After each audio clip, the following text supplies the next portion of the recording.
आता आपण उभे आहोत मराठवाडा आणि विदर्भाला जोडणाऱ्या दिघी आणि सातारीच्या मध्ये वाहत असलेल्या पेनगंगा नदी घाटावर आणि या ठिकाणी रीतीचा जो पेंड आहे तो दिघीच्या व्यक्तीच्या नावचा आहे।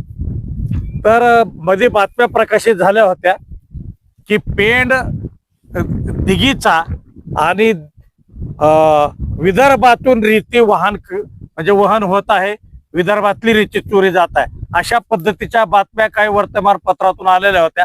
आज दिनांक 29 मार्च 2026 रोजी आम्ही प्रत्यक्ष या ठिकाणची पाहणी केली असता आता आम्ही सातारी पेंडावर उभे आहोत आणि पलीकडे तुम्हाला दिसत असेल की तो दिघीचा रेती घाट आहे आणि त्या दिघीच्या म्हणजे मराठवाड्याच्या साईडनं तिकडून रेती नेताना दिसत आहे।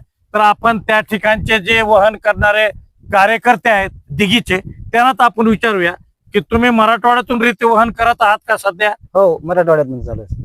आणि विदर्भातली रेती चोरी होत आहे असा आरोप तुमच्यावर होत आहे, याबद्दल तुमचं काय मत आहे? याबद्दल माझं एवढंच मत आहे सर की आम्ही रेती पेंड आम्ही घाट आम्ही विदर्भातल्याच माणसाच्या व्यक्तीच्या नावाने घेतला। त्याचे काही मतभेद असतील त्याच्या दोघांचे कोणी ते आम्हाला काही माहित नाही, पण त्या आता जे वर्तमानपत्रामध्ये जे बातम्या छापल्या जातात ते काही काळापूर्वी काही एका महिन्यापूर्वी तुमच्या विदर्भातला घाट झाला होता। त्या घाटातले फोटो त्याने व्हायरल केले।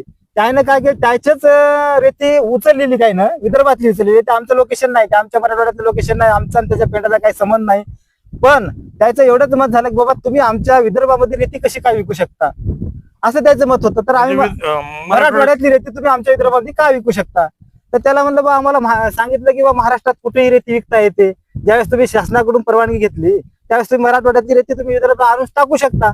म्हणून आम्ही काय की एक टिपर भरलं होतं आणि त्या टिपरला इन्व्हॉइस मारून आम्ही उमरखेडकर चालला होता आमचा मार्ग। तर त्याने ते एका व्यक्तीने पाहिल्यानंतर ते काय म्हणत होता की बाबा तुम्ही आमच्या इकडे का विकायले? तर आम्ही म्हणलो बाबा काय झालं, काय अडचणी आली का? नाही, आम्ही आमच्या विदर्भातले घाट घेतले, तुम्ही आमच्या विदर्भामध्ये रेती विकू नका। तर बाबा म्हणलं आम्ही असं काहून आमच्यावर विकू त्यांना काय फरक पडायला, आम्ही तर मराठवाड्यात जास्त विकतो, पण एक 4-2 टिपर जर नातेवाईकाला जर देत असेल तर तुम्ही आम्हाला नेऊ द्या ना, काय फरक पडायला? नाही नाही, आमच्या इकडे जरी येत असाल तर तुमचा आम्ही रेती घाट आम्ही बंद पाडतो। आम्ही म्हणलो बंद पाडतो तर काय कारण बा? बरं तशा धमक्या देऊ नका बा, म्हणलं जर काय वाटत असेल तर आम्ही बंद करू शकतो बा, तुमच्या आमचा रेती घाट बंद करू नका बा, त्याला विनंती केली आम्ही। नाही नाही नाही, तुमचे आम्ही फातोच, तुमचा आम्ही पेंट बंद केल्याशिवाय राहत नाही, आमच्या आयडीला सांगतो।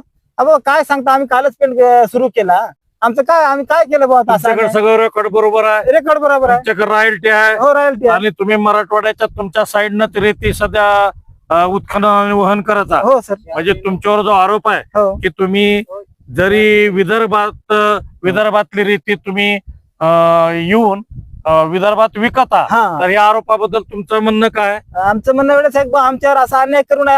आम्ही पेंडात पैसे भरले नाहीत, शासनाकडे पैसे भरलेत, आमचे पैसे निघण्यासाठी आम्हाला विदर्भाचे आम्हाला, परंतु तुम्ही वहन आणि उत्खनन तुमच्या हद्दीतून आहे। बघा सर, तुम्ही फोटो काढून घ्या, काही करा, आमच्या हद्दीमध्ये विदर्भाच्या हद्दीमध्ये निव्वळ खडक आहे आणि आमच्या हद्दीमध्ये थोडीफार रेती आहे, आम्ही थोडी रेती आहे, आता नेमकं सुरुवात केली, आम्ही नेमकी सुरुवात करू। आमच्यावर असा अन्याय होत आहे त्याचं थोडं आम्हाला सहकार्य करावं, एवढीच आमची विनंती। तुमचं नाव? माझं नाव कृष्णाजी आनंदराव वानखेडे। कृष्णाजी आनंदराव वानखेडे हे दिघीचे आहेत आणि ते मराठवाड्यात त्यांच्या हद्दीमध्ये ज्यांना परवानगी शासनाने दिलेली आहे त्यांच्या हद्दीमधूनच रेतीचं उत्खनन आणि वहन करत आहेत। त्यांच्यावर जो मागील आरोप झालेला आहे की ते मराठवाड्यातली रेती उत्खनन करून विकत आहेत, ते त्यांनी आरोप नाकारलेला आहे आणि काही वर्तमानपत्रामध्ये आलेल्या ज्या बातम्या आहेत त्या निराधार, बिनबुडाच्या आणि त्याच्यामध्ये दाखवण्यात आलेले फोटो आहेत ते सुद्धा त्या स्पॉटचे नाहीत, असं त्यांनी आज अग्निबाणशी बोलताना सांगितलंय। आणि यावर